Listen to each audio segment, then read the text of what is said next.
grind yourself some championship points and get yourself towards that world championship goal. Yeah, you can see the matchup here. Two cards we've already talked about kind of leading up to this. We're going to have the Giratina V-Star deck from Sawyer going up against Roaring Moon from Richard, the ancient Pokemon, trying to use that Professor Sada's Vitality, Dark Patch, those kinds of cards to accelerate energy and just go as fast as possible. So as we're setting up, let's take a look at the prize cards. Few energy cards, that's a little bit awkward.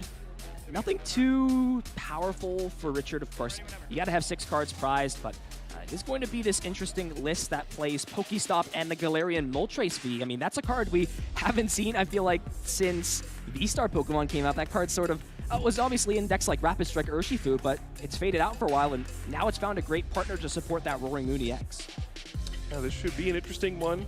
I would say overall, Roaring Moon struggles a bit with like pure Lost Zone decks, you know, Sableye, things like that. But, you know, we have noted the sometimes inconsistency of the Giratina version of these Lost Zone decks, so hopefully we're in for a good one here. Well, let's get things kicked off. Round number 4, Portland Regional Championships, and an excellent start here for Sawyer. Battle VIP pass off the top can get these basic Pokemon into play. And check the deck to see what's available. And, I mean, it's a pretty big tell here. Your opponent did flip over that Morpeko, and there's really only one deck that's playing that, and it is that Roaring Moon EX. Yeah, it's a funny little card that, like you said, only appears in this deck. Has that ability that if it has no energy attached, has no retreat cost. Does have a useful attack every once in a while. Can actually be used in this matchup to knock out something like a Comfey, and then you conserve the energy by moving it back. So it's a fun, almost like it's a pivot, but it works pretty well in this deck. Another interesting card we see here is the Ditto with Transformative Start. We'll see what Sawyer wants to do with this. Can transform it into any Pokemon as long as it is in the active spot. And only during your first turn. And only during the first turn as well. Now, the big question, though, Giratina's a little bit hefty. It does have a 2 retreat cost, and using these first turns to get some flower selectings. And, I mean, grabbing this Ditto here does signal to me that Sawyer's at least got one of those pivoting cards because, as you said, can only use it in the active, can only use it on your first turn.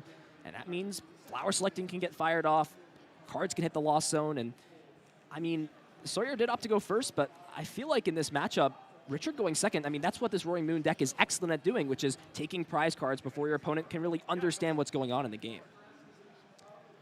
Yeah, I think one of the big knocks against the Roaring Moon deck is it's very linear. It's got one path to victory. It's attack as fast as possible. And when you miss an early attack, it feels like there's very little way to come back. So you really have to focus your deck on consistency, speed, attacking. And any turn you miss an attack just lowers your win percentage significantly. Tough choice here off this first flower selecting. Mirage Gate and Colress, and it shows how strong this hand already is. Does already have Colress's Experiment, so we'll decide to throw that away to the Lost Zone, and there goes Ditto, hitting the discard pile, putting another Comfey in play. And a choice in terms of sequencing here for Sawyer, decided to hold Battle VIP Pass before playing that Comfey or using the flower selecting. How do you feel about that with how this hand is shaping out? I guess just get more information, see which basics you want to go for. It's tricky because you have Ditto that can go get a basic, and then you have another Battle VIP Pass. It really depends on what you're trying to dig for. It looks like Sawyer valued, having the flexibility in this situation. We'll see how it works out. Energy attachment was already used on the Jet Energy. So, yeah, you have to wonder what was kept over Colress's Experiment. Looks like a Mirage Gate. Yeah. But, yeah, always shocking. The first card to go in the Lost Zone is a Colress's Experiment. Definitely a strong signal for sure. And another sort of awkward choice here. Giratina V-Star and the Psychic Energy, and really prioritizing evolving these Giratina Vs. That 220 HP is perfect math into that Roaring Moon EX. Yeah, we do see the big path to the peak. That's going to shut down a lot of the cards that give you speed in this Roaring Moon deck. Things like Squawkabilly, Lumineon, Mew EX, Radiant Greninja all have a rule box, and they're all shut down by path to the peak. So Sawyer saying, you know what, if you want to go fast, you're going to need to find a counter to this stadium. It's just another roadblock to put in the way for your opponent.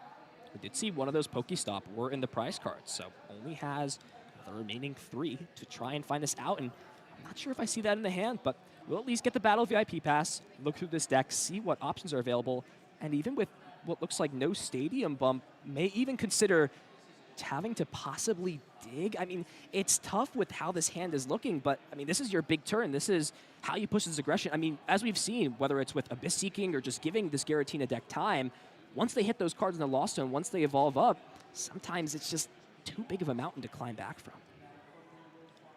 Yeah, so you can see Richard just kind of looking to see what's in the prize cards here. Looking through all the different Pokemon in the deck. And we'll see which two will take off this Battle VIP pass. Yeah. The first question will be, does he have a way to get rid of the Path to the Peak? Radiant Greninja is important to get energy into the discard pile so that you can use that Professor Sada's Vitality or Dark Patch, things like that, and also draw extra cards. Your Squawkabilly EX, the Squawk and Seize, is really crucial to get you through that first, set of new cards to really get yourself going. And it looks like that's going to be the choice, Squawkabilly and Roaring Moon EX. And it looked like Richard may have had some trekking shoes in the hand, so he may be seeing a very important top card of the deck here right away. Risk reward in this matchup specifically, Squawkabilly only having 160 HP. It's a pretty low number to deal with. Here we go, big trekking shoes. What is this card? It is a keep. All right, second shoes, show me what we got here. Keep running. Deciding what this card is. I mean, I feel like if it's not a stadium card, you kind of just get rid of it. But no, instead, just going to use this Earthen Vessel, find these energies out. And I did see a Salda in the hand, so that is a potential to power this Pokemon up. I mean, it's not your ideal thing you would find. Of course, Pokestop would be the best thing, but that may be a decision where you say, okay, this at least gets me to draw 3 more cards. And then maybe I hit the Pokestop, maybe I hit something else. Yeah, I think that's a reasonable choice. Just say, this isn't ideally what I would want, but I'm not going to get too greedy. I would like to do something this turn. So we do see the second Roaring Moon come down. There is only 1 energy in the discard pile. Now, of course, that Morpeko can retreat for free thanks to that ability. And the question here, how do you want to play this out? Now, that free retreat only happens if there are no energy cards attached to Morpeko, so if you really want to, you could get an extra energy accelerated, but is it really worth it at that point? That seems like a waste, yeah. I mean, yeah, you could just attach that wherever you're going to Sada it to. So, yeah, we'll see just the 1 energy for this and a crucial 3 cards. Okay. Does find the energy switch, which will allow for a turn 1 attack with the Morpeko. So it's not the ideal turn 1 start, but you got an attack off. That's really what you're trying to do with this deck. Attack, attack, attack. Every turn, try to take prize cards. You are racing your opponent every game.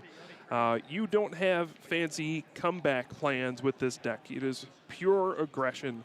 So that was a big hit for Richard. And also finding the Ultra Ball can get more of these dark energy into the discard pile. So if there's another Sada the following turn, that can power up more of these Pokemon. Now, the choice here is, how do you want to fill your bench up? Thinking about Radiant Greninja, there is that Galarian Moltres, can always bring energy back with that Dire Flame Wings ability, pending Path to the Peak is not in play. But it is also a great target for that Forest Seal Stone to just give you a little extra consistency. So not as fast of a start as you would hope for, but again, the attack is the important part. We see the energy switch, a classic card that's been around for ages. And that's going to allow, in conjunction with the Professor Sada's Vitality, accelerated 1, switch it to the active, attach, and there we go. Morpeko on the wheel for the knockout and gets to conserve the energy, setting up for a Roaring Moon attack on the next turn. Sawyer does have 2 cards in the Lost Zone. Great start there, Culver's Experiment. 5 cards, and these are pretty awkward cards. I mean, you kind of want to keep most of these. I guess the switch card and Nest Ball seem like the best choices, but I mean, what else do you necessarily want? Even considering maybe getting rid of one of these Mirage Gate, because that Psychic Energy did hit the Lost Zone on that first turn, and that will be the choice here for Sawyer. Getting rid of one of those Mirage Gates did value taking that over the Colress the first turn, but I mean, you've got 4 cards in the Lost Zone now. You can use this Flower Selecting instantly, just saying, yep, Battle VIP Pass is not playable. I'm throwing that away, but I mean, what is your attacker of choice? How do you plan this turn out, and how do you plan the following turn if there's going to be a big Roaring Moon powered up? Yeah, and one of the awkward things is you have to assume, if you're Sawyer, that your opponent will not put down another single prize Pokemon. If you knock out this Morpeko, it doesn't really advance your win condition at all. You're still going to have to knock out 3 Pokemon that give up multiple prize cards. So then it becomes a question of, do I even bother? You know, if your only attack you can do this turn is like a Cramorant knockout on the active, is that even worth doing? Or should you just leave it there? It's a tricky situation. So we'll see what Sawyer decides to go with and what Sawyer has options for on this turn. As we see more and more flower selecting, we're going to get to that magic 7 cards in the Lost Zone after this one. And then things should kick into high gear from here. I mean, the main problem is if you leave this Morpeko in the active, then what stops Richard from just doing it again, right? Sure, Not yeah. putting a 2-prize Pokemon up. But of course, these bench Pokemon can be brought into the active via the multiple gusting cards in Sawyer's deck, the Boss's Orders and the Counter Catcher. Yep. Yeah, even an Escape Rope would That would work, force too. a 2-prize Pokemon into the active. So we'll see Nest Ball before this flower selecting. We'll bench Sableye, so the signals probably won't be seeing an attack, but this flower selecting will put Sawyer up to 7 cards in the Lost Zone, turning on Mirage Gate. Speaking of which, another tough choice. Mirage Gate and Jet Energy, both cards you want, especially with Sawyer having 3 energy cards in the prizes. How do you go about valuing these 2 cards? I don't know if you can afford to get rid of a second Mirage it's Gate a here. boss, actually. Oh, okay. Yeah, that's still a card that, of course, you want. Of course, if this Morpeko just attacks again, you want to have Gust. But Jet Energy is another great way to draw more cards, continue your acceleration, provide some consistency. So, Yeah, I don't think we're going to see anything here. Already filled the bench, so no Cramorant. No, again, probably no point knocking out the Morpeko, and now it's on to Richard to see what's going to happen this turn. Yeah, like you mentioned, if the Morpeko can get powered up again, we could just see another knockout from that and force another awkward situation, but does require another energy switch. So we'll see what happens. great way to start off. Sada drawing 3 cards, does find the Pokestop and a second cross switcher. And now Richard has a few choices with how he wants to go about this turn. But listen, a nice juicy 2-prize knockout, that's no bad way to get your second turn going. Yeah, this is looking pretty good for Richard at the moment. Looks like we'll get out to a pretty sizable lead. But, I mean, leads only last so long sometimes. We see the Pokestop. Getting rid of a Boss's Orders does find the switch cart.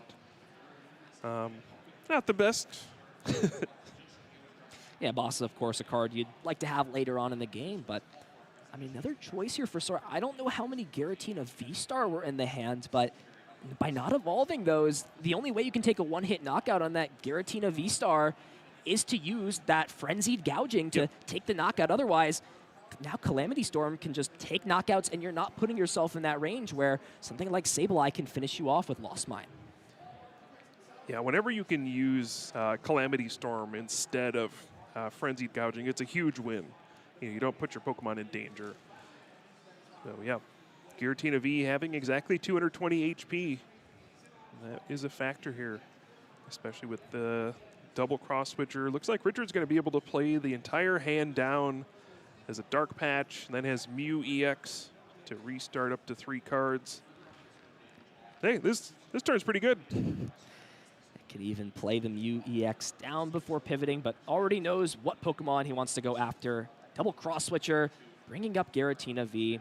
And, I mean, Mew EX, yes, it's great for restart, but it does also have that Genome Hack. That's and true. That's a great attack against Giratina V-Star as well. Yeah, it is awkward to power up, but with enough energy switches, you can do it. Haven't seen an energy commitment for turn yet. There are no dark energy in the discard pile. So, I mean, the choice here is how do you want to put these energies? I mean, you could prep it on Mew, but, I mean, Richard's about to enter that scary zone now where once you go to 3 prize cards, you might have to expect a Roxanne incoming. Exactly, yeah. You just try to prepare as best you can, power up as many attackers as you can. And this is where the Roaring Moon deck is vulnerable. You can power up a couple attackers, but you are kind of vulnerable to Path to the Peak plus hand disruption, and that is an easy way that a Giratina V-Star deck can come back. So how will Sawyer respond here? 3 prizes already taken. This Giratina V-Star seems like the only hope in terms of clawing this matchup back, but I mean, it's staring a return knockout right away. Sawyer has yet to take any prize cards, put any damage on the board, and there's already a second Roaring Moon powered up. We'll still use these Mirage Gates, grab the energy cards out of the deck, and maybe put some energy onto something like the Comfey. That will give it free retreat out of the active at some point. And yes, this attack is here, this knockout is present, but I mean, what is your next step after this? Or what is your next step this turn to try and put Richard on the back foot? And yeah, I mean, you're going to stare down this knockout from the bench Roaring Moon, but is there a way for you to put a little bit more in terms of attacking pressure so that Richard can't respond? Yeah, and the question is, do you need to get another Giratina V down this turn? You have to expect your Giratina V-Star is going to get knocked out in return. And then, sure, you could follow up with like a Sableye after that, but then it's a very easy knockout for anything like Galarian Moltres V, even more Pekko can like get a last knockout somewhere. So yeah, got to put down another Giratina V. You got to expect to power up 2 Giratina V-Star this game. We do see the Iono, which, I mean, is huge hand disruption here, but has to be paired with a Path to the Peak. Otherwise, that Mew EX will provide Richard with some extra cards. Speaking of which, Path to the Peak right there in the hand for Sawyer. Okay. We'll play that down, bringing this Giratina up, and there's no Star Requiem necessarily, but I mean, this is what you need to sort of slowly rally back. You shut off the restart ability from you shut off Dire Flame Wings from the Galarian Moltres V. Will be Lost Impact, taking a knockout on Roaring Moon. How did Richard draw into these 3 cards? Can he power up yet another attacker to keep his aggression going in this game 1? Yeah, so some interesting. Oh, well, that's a good one. Drawing the Professor Sada's Vitality. Does have double cross switcher. It's a little awkward to use. I think you would want to knock out the active if you can. Reason being, Sawyer has already gone through. There's 2 Mirage Gate in the discard, 1 in the Lost Zone, and to power up that Giratina V-Star on the following turn, you would need to find the 4th Mirage Gate. So would force your opponent to find that if you just attack into the active. Some good cards off of this. You know, find the energy switch. I don't think there's a stadium, though. So still going to be a little bit awkward in the coming turns. Yeah, I think the choice here is how do you want to power up this last attacker? We are going to see the energy switch, but I don't. Now, there are the dark energy in the discard pile that Roaring Moon did get knocked out. Now, one thing that's sort of in my mind is, I mean, if you have this Roaring Moon powered up like this, I mean, I guess your best bet is to bring the Giratina V up regardless. But like you said, with those Mirage Gates down, with those energies still being in the prize cards, let alone if Sawyer could keep up and take this knockout, can he do that with the energies and resources left in his deck? Yeah, and this is good too. I mean, you can use the Calamity Storm, get a knockout, and it gets rid of the Path to the Peak. So force your opponent to get another Path to the Peak. All you really need is 1 more energy, and you can just Frenzy Gouging for the game. So this makes sense as well. Just make it so that all you need to win is an energy. And this doesn't open you up to any like Sableye plays where your opponent could like counter catcher out the Galarian Moltres V, like Roxanne, and then start to pick away at your bench. You don't put damage on your own Pokemon. So, hey, great play from Richard. This has been a flawless game plan so far. And he just needs to attack 1 more time and he'll win the game. What can Sawyer do to disrupt at this point? We'll play the Super Rod, so this will put the energy cards back into the deck to maybe power up this Giratina V-Star. Now, there are 10 cards in the Lost Zone, so no need to play Colress this turn. Can Star Requiem and not have to pitch any more of those precious energy cards in the Lost Zone. But like you said, with that Roaring Moon on the bench, 1 energy card of any type will be enough to just knock out whatever's in the active spot and give Richard a 1-0 lead in this set. All right. Yeah, feels like Sawyer's going to have to find that last path, or 1 more Path to the Peak. That's a tough decision off of the flower selecting. I saw the last Mirage Gate in there. What else is... And only plays 1 copy of that counter catcher. So by putting that away, I feel like Sawyer understands that there's maybe got to be some sort of stranding strategy or potentially bringing something back up. And I mean, by keeping the counter catcher, Escape Rope can allow you to look at 1 more card, and then it doesn't really matter what your opponent brings up. You can just choose one of your opponent's bench Pokemon, bring it back up, but still looking for that energy card to power up this Giratina V-Star, and it's not quite there. Has to put away the Roxanne, and it's going to play yet another switching card to continue to dig through this deck. Is there a Grass Energy? Still no. Yeah, you mentioned earlier there are a lot of energy in the prize cards. One of them was a Grass Energy. Looks like Sableye just going to be the choice here. Counter catcher out the Moltres. Okay, there is a Roxanne to go with it. So if you draw a Path to the Peak, I mean, there is a chance that this gets stranded for a while. Does have a 2 retreat cost. Now with no stadium play, it essentially just acts as a 1 retreat cost though, right? Because you can use that ability, put an energy card on it. Yeah, that's why you need that Path to the Peak. You need to take away that Dire Flame Wings ability. Also take away Mew EX's restart. If you don't draw a Path to the Peak here, I think you pretty much know the game's over. A tough spot indeed. Richard will draw 2 cards off this Roxanne. Sawyer, 6 cards. What do we see at this point? And there's nothing. No grass energy, no psychic energy. We talked about stranding something. What good is stranding a Pokemon if you can't even attack your opponent's board? Yeah, I mean, you can't give your opponent much time here. They don't need very much to just retreat and win. Especially if there's no Path to the Peak. Sawyer is running those max 4 copies to try and disrupt some of these ability-heavy decks. And, I mean, you can play... I mean, there is still concealed cards, so you can play that, and still no energy cards. Sableye's just going to pass the turn over, and... Dejected, go ahead. And we see it. Water energy is in hand, so, I mean... That should be it, right? Yeah. You just use Dire Flame Wings, put one on the Moltres. You attach, retreat, say any attack, and you win the game, right? Is there a chance that Richard doesn't necessarily see that at this place? I mean, does he know? Does he know? Oh, this is sort of, that's right there, right? I mean, yeah, I mean, Sada's great, but... Yeah, I think he's preparing for Mew EX to restart into some cards. I think at some point he'll probably realize, oh, right, I'm just going to win. But we'll go through the motions here. And, yeah, I have to assume this is going to end with Richard taking the final knockout, taking a 1-0 lead with Roaring Moon firing on all cylinders. Playing the Pal Pad for good measure, and yeah.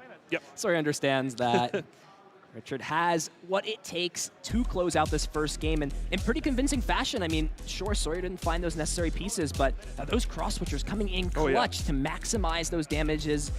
And we didn't even see Frenzied Gouging, which is such a powerful attack, but a huge cost, especially against these Lost Zone decks. Yeah, Cross Switcher is really good when you draw them in pairs all the time, and that's exactly what Richard did twice. He's just like, oh, I'll just draw 2 of them.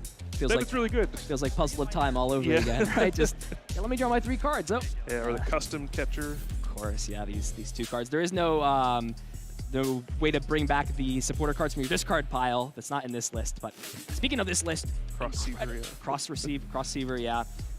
This was all Richard, though, in the first game. Sawyer, unable to really get these Giratina V-Stars powered up, and when you don't evolve both of them super quick, we just see this deck just run away with it. Early aggression, putting on pressure, and not finding Path to the Peak late, or those important attacks with things like Sableye or Giratina, and Richard took a pretty convincing game number 1 here in round 4. And I would say probably the MVP of that first game was the Morpeko. I mean, giving Richard an option to attack turn 1, a single prize Pokemon, that was the difference maker. I mean, if that card's not in his deck, I think that game could look completely different. So having that 1 prize Pokemon, even this small little attack for 70 damage, was a huge difference maker. To see one of those Path to the Peak in the prize cards. Nothing too detrimental. I think we're going to have a great second game here, Kyle, as it will actually be Richard starting things off in this matchup, going first. And that could have actually just been a choice by Sawyer, potentially, to just say, look, I know your deck wants to go second. I know your deck wants to attack on the first turn. Let me put you in a situation where you might have a little bit of a more difficult time setting up, and at least I can draw some more cards, maybe with something like Abyss Seeking. But just going to go ahead and trash the hand away, getting rid of some of those important resources like the Pal Pad, like the Cross Switcher, but more than happy to get some energy cards in the discard pile, and not too bad of a hand here.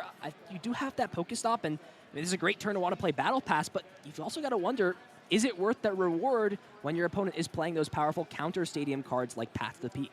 Oh, well. Never mind, Kyle. It was worth it. I was going to say, Richard's hand looked pretty bad, so I think you definitely have to go for the Pokestop there. Like, there was nothing set up for the next turn.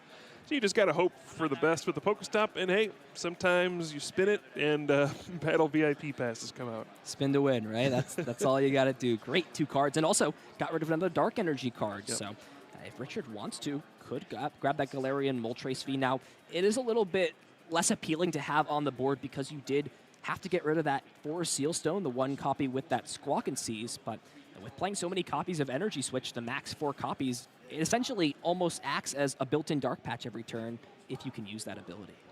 Yep. I'm curious, what do you think about Sawyer's decision? I assume went second in this game. You know, there's always questions, which matchup should you go first? Which one should you go second? I'm assuming Sawyer chose to go second here. What do you think about that in this matchup? I mean, with how Roaring Moon can pop off, it really does depend, because at its max, you could see a full Roaring Moon powered up, cross switcher to bring up Giratina, and then at that point, your opponent's only got 2 cards in the Lost Zone, so what are they really doing? I think with Sawyer at this point, if you can play Colress, if you can Flower Selecting, and then maybe use something like Abyss Seeking, understanding that your opponent's most likely going to take a 2-prize knockout, whether you want to or not, responding right away when your opponent's at those 4 prize cards, that's got to be priority number 1. So we'll see how things pan out, but it also does depend on how your hand looks, because there are hands that are really great going first, and there are some hands that you've got Colress's Experiment, but no way to really dig through the deck. So it will be on those 6 cards, 7 cards with the top deck for Sawyer. As Richard does have the Galarian Moltres as the selection, did use that concealed cards to draw a few cards, and did find a Professor Sada for the following turn. As we will just be seeing what looks like potentially just debating what to get here. It will actually just be another Pokemon coming down into play, and that MVP from Game 1, Morpeko, coming back onto the field. Yeah, it is a bit more awkward when you have 2 single-prize Pokemon in play. We'll see if that makes any difference at all. But yeah, giving your opponent access to 2 1-prize things to knock out is obviously much weaker than just having the 1 and then forcing your opponent to go all 2-prize Pokemon for the entirety of the game. Yeah, the question for me in the matchup, and I'm not sure what's correct and what's not, is if you're playing a deck with 4 Paths to the Peak, you know how devastating it can be if your opponent doesn't find a counter stadium. Maybe there's some argument for going first when you can, play down the path to the peak and maybe stop them from setting up at all. But it looks like Sawyer valued being able to go second, maybe get the first attack, play a Colress's Experiment right away.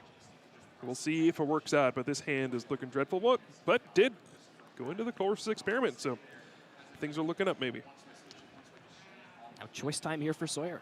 Not only how do you want to select these cards, but more importantly, how do you want to end your turn? Because there is the potential to end the turn off with something like the Abyss Seeking. You could also put a Pokemon into the active that isn't knocked out by Morpeko. I mean, when you're in this position where you're going second, your opponent's very clearly threatening a knockout the following turn.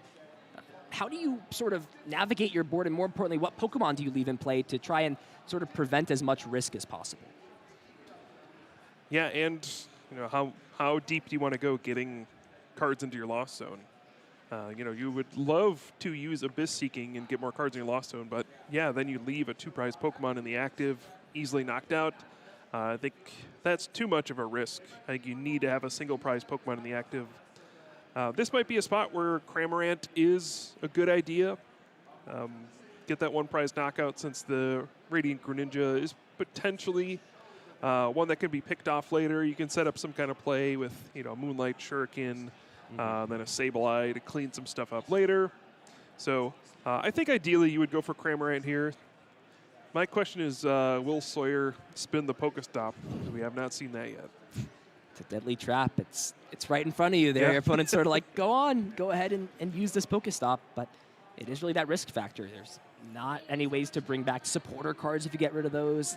You really want to use these Super Rods conservatively. You don't want to get rid of those Pokemon. But like you said, in this position, how much do you balance that sort of getting greedy and trying to draw cards with also making sure that you're being a little bit conservative in terms of how aggressive you're pushing yourself? Yep, so let's see what Sawyer cooks up next. We got to switch cart into a Flower Selecting. Still only 2 cards in the Lost Zone. Haven't been able to find a Battle VIP pass. And, oh no, here it comes. I think we're heading into the Abyss. 2 more cards will hit the Lost Zone. We'll bring Sawyer up to 5. These are some pretty solid cards. Does find the Giratina V for the next turn to put another one into play if Sawyer chooses to do that. Even considering just keeping something like the Super Rod, giving that a little bit more value. But, I mean, the Stadium card's in play. Pokestop is there. You've got a Pivoter into the active spot. I mean, you got to really ask yourself, I mean, maybe Sawyer doesn't have a choice at this point, but it's 2 prize cards for essentially 2 more cards in the Lost Zone, and will that be a winning trade for Sawyer in this game? Yep, so big turn here for Richard. Starts the turn with just 1 energy in play on that Galarian Moltres V, but kicks things off with Professor Sada's Vitality, a really strong supporter card. Get to choose 2 of your ancient Pokemon in play, attach an energy card from your discard pile to both of them, and then draw 3 cards. Kind of gives you flashback to Welder in a much different way, but very powerful energy acceleration. And will we see a Roaring Moon EX get powered up for that Calamity Storm and just storm in for 2 prize cards? This is tough, though. No energy switch or Dark Patch in this hand as it is, and Pokestop is still available, so that's still the option. Here we go. Let's spin the wheel, Kyle. Let's see who we've got here. There's the energy card. Trekking shoes as well. So, I mean, that hits 2 of the 3 conditions that we need to hit at this point. There has been no attachment yet for turn. And yeah, thin some cards out with the Earthen Vessel. Yeah, look at that, though. So many outs in the deck. All those Dark Patch still available. 4 of them in the deck. You've got 3 energy switch still. Yep. I mean, the odds are pretty much in Richard's favor here to take another 2 prize knockout, push the aggression, and yeah, this is where we sort of see this matchup can be tough on both sides, but once there's one breakthrough, it's really trying to play this catch-up game with Roaring Moon that makes it so tough to battle against. Yep. And we do have 2 sets of the trekking shoes. So first one, going to throw away an Earthen Vessel, does not hit. Here's the second one. Uh-oh, last card. Finds it. Oh. Wow.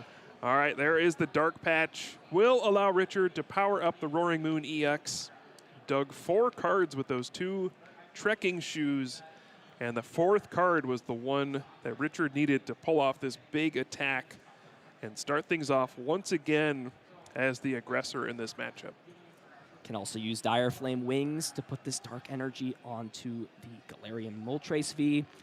That's a potential attacker down the line. It's also something that can't be trapped. You just have energy in play when you've still got all of these energy switch available. And an excellent turn there for Richard, piloting it through, maximizing those outs and getting rewarded, finding that Dark Patch.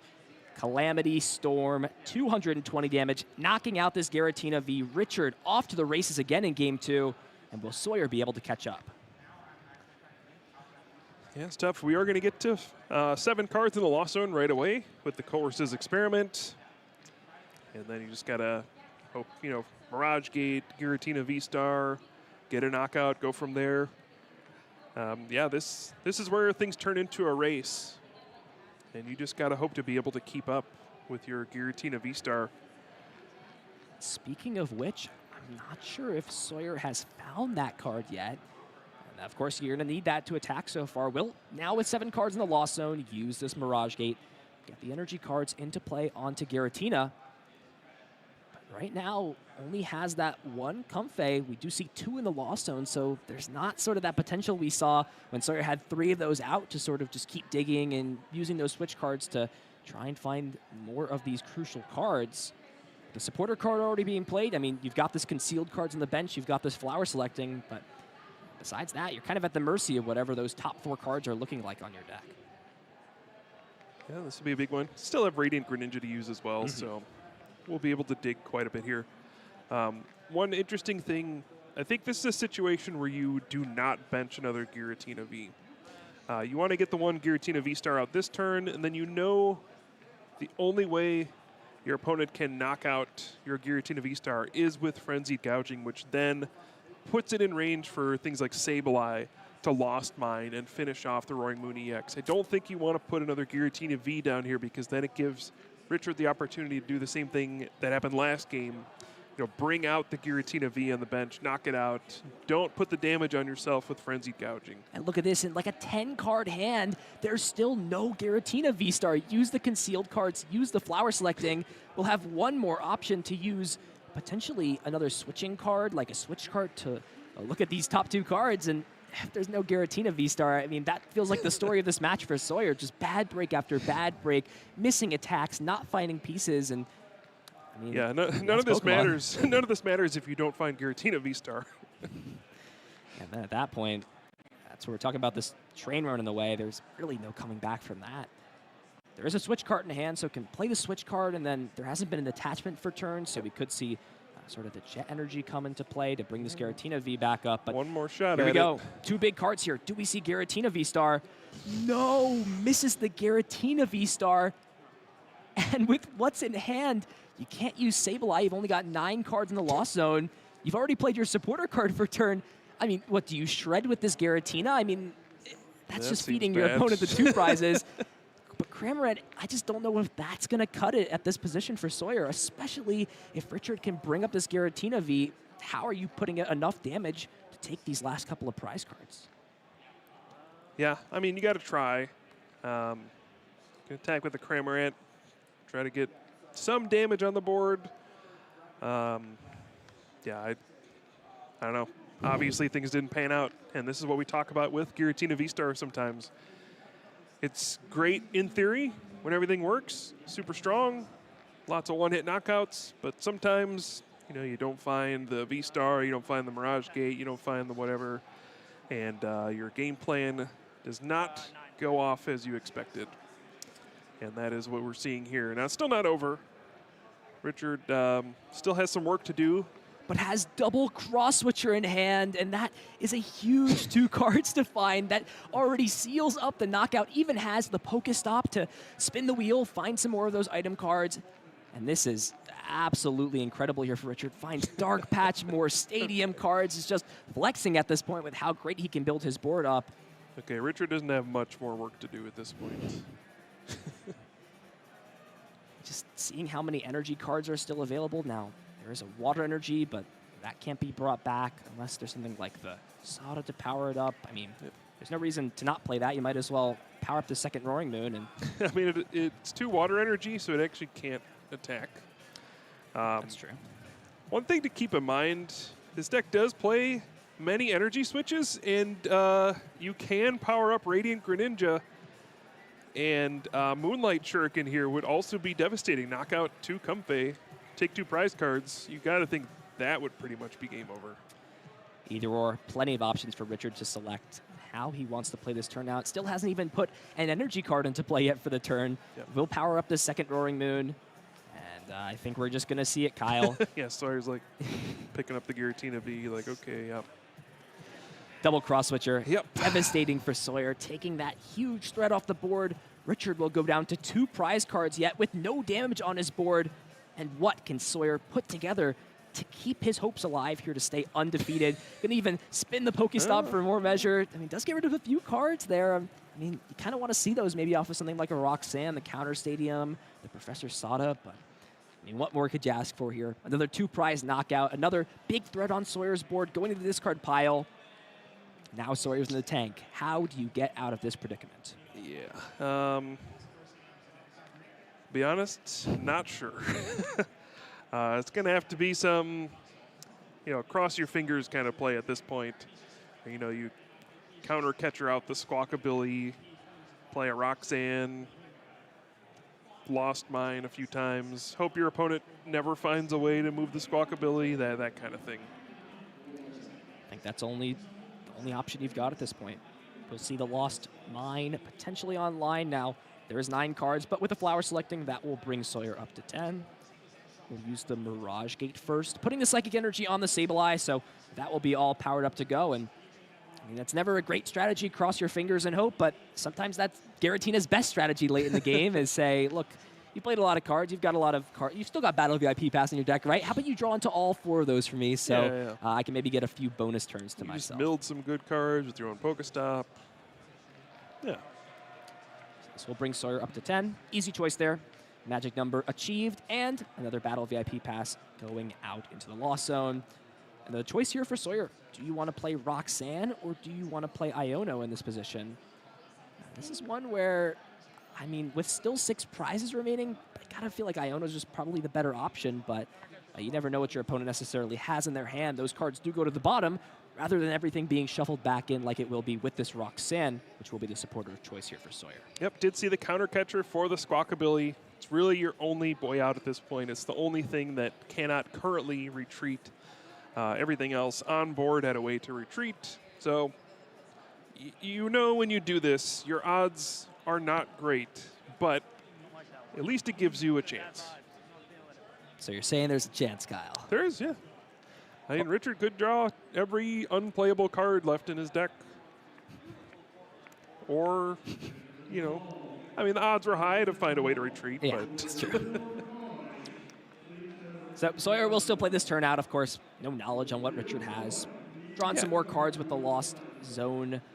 And it's not over, right? Richard needs to take 2 prize cards. So that's true. Even if Richard retreats once and gets a knockout, you could run the same play back where you get like boss's orders, bring the Squawkabilly back out. You know, maybe you didn't find a way to retreat the second time.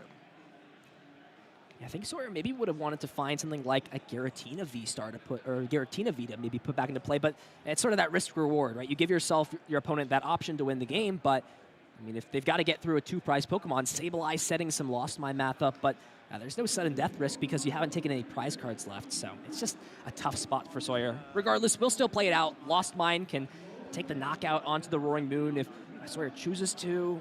Yeah, it depends on what you want to go for. Do you just want to spread a bunch of damage and it's tough. Leave the bench locked? That way you don't give your opponent an out to draw Mew EX or Lumineon V.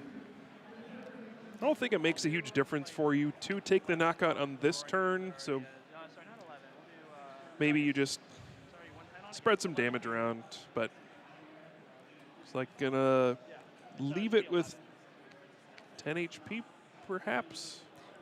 Yeah, I think the fact that you missed the path to the peak, there's no reason to give yourself an extra out, right? Your win condition is limiting your opponent's good draws to give yourself a win in this game. So you could also just put some damage counters on that Roaring Moon, so if it ever does use Frenzy Gouging, it would knock itself out, but just insult to injury there. Another energy switch can put the energy on the Squawkabilly. That can retreat. You can even put the energy that you just discarded to retreat back on the Galarian Moltres for the following turn. Everything going perfectly here for Richard in Game 2. Yep, so we should see a retreat into one of those Roaring Moon EX. And the Dire Flame Wings, like you said, will get the energy right back onto the Galarian Moltres V. You could argue that it's worth keeping in the discard pile. If you don't have any energy in your discard, then Professor Sada's Vitality would be an out to draw something. But at this point, you got to assume an energy switch, one that's in the hand already, will be enough to close out the game. Sawyer, you have to take any prize cards. Is there a way to still rally back in this game? Does have another Sableye. Do see Super Rod in the hand. Does find that boss's orders. Yep. And this is sort of the problem. You can't disrupt your opponent's hand and bring a Pokemon into the active at the same turn. Sawyer does not have that understanding of not only the energy switch being in hand, but, I mean, that's kind of all you have to do at this point. I don't even know if there's a way to Lost Mine at this point. You've got to find a way to not only pivot this Comfey out, but also power the Sableye up. And with how many Mirage Gates have already been played, maybe only one remaining. And I don't even think there's much going on in this hand whatsoever. Yep, just an unfortunate sequence of events for Sawyer. For Richard, life's pretty good. Got a quick attack off both games. Never really lost any momentum. Yep. And there we see the energy switch. And that will be it. Richard takes a decisive 2-0 victory. Roaring Moon EX at 4-0. Look at that. Well, future versus past, that's what we're figuring out the question for. What will prevail? There's still plenty of Pokemon to play, but Richard in an excellent spot to start the day off, 4-0 with Roaring Moon EX. And I mean, that is a textbook example of what pushing your aggression looks like in the TCG. Every turn, powering Pokemon up, knockout. Not putting Pokemon in risk, then you're bringing Pokemon up, taking 2 prize knockouts. Taking trades and doing it early, that can be a winning strategy. Roaring Moon is the best example of that right now in the TCG. Yeah, I think Richard had a great game plan going into that. Obviously, a lot of things went in his favor. Drew the cross switchers at the right time every time. Got an attack off at every opportunity. But, I mean, if you put yourself in the wrong situations, you can draw the cross switchers all the time.